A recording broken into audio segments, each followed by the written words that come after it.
Programmatic at Conde Nast has always been up and running, so me coming to the company wasn't first launching it. I think 2 years ago when I joined the company, we iterated on what they've already built and really put a focus on what we call premium programmatic.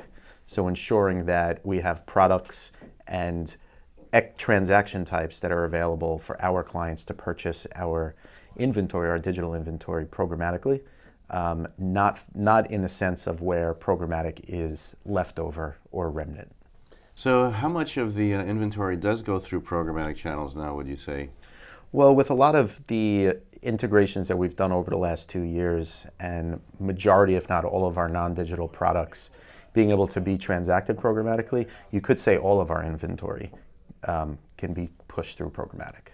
Great. And tell us about header bidding and what that means and sort of the introduction over the last year or so and sort of where that puts you operationally. Yeah, I think header bidding was a nice step forward for the industry as a whole. I think we were all a little tired of running an archaic waterfall inside of our ad server and wanted to make sure that everybody got the highest value for every single impression possible.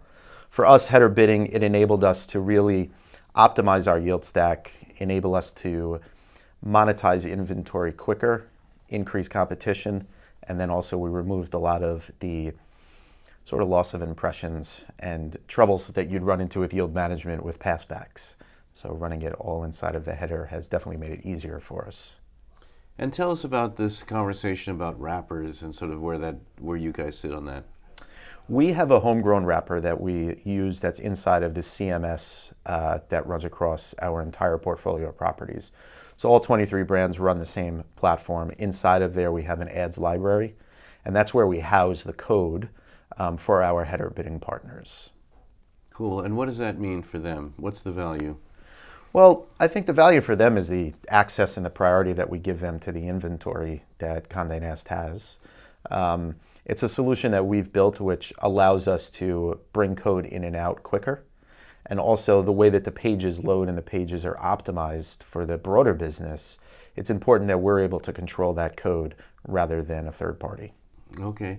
And, give us an idea then about the world of the tech stacks, the changes and how you as a publisher pick and choose and sort of operate both on some proprietary things that you've mentioned you guys are doing, but more broadly with the buy and sell side of programmatic, of the vendors.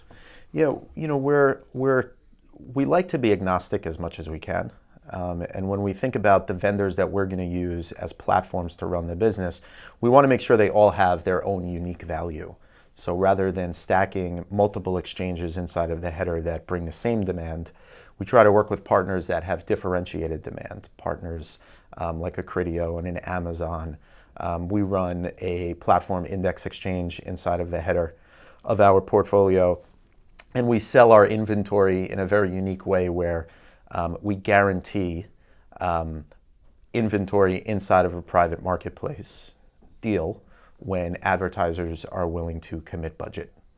And it's very different than a typical standard non-guaranteed private marketplace execution.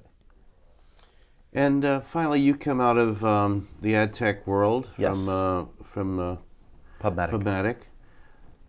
So Evan, let me ask you this. As you look at sort of what's going on with programmatic, the automated marketplace of advertising, which is becoming pervasive and digital is growing, at the same time there's a sort of consolidation, perhaps an inevitable consolidation of the vendors. Mm-hmm.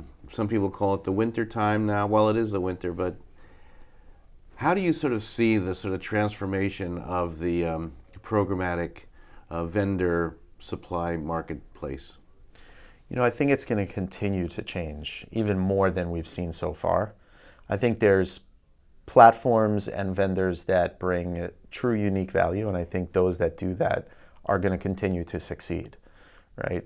Coming from that side of the business, I always think about service and product, and I think that's what really drives us at Conde in our decisions of who to work with as partners and those that provide the best service and also have a product that's up and running as 24/7 as possible is what drives the decision of who we work with.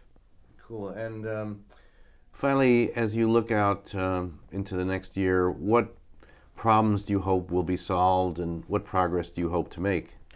Well, for our business, we want to, we want to programmaticize every unit that we can across our portfolio of products.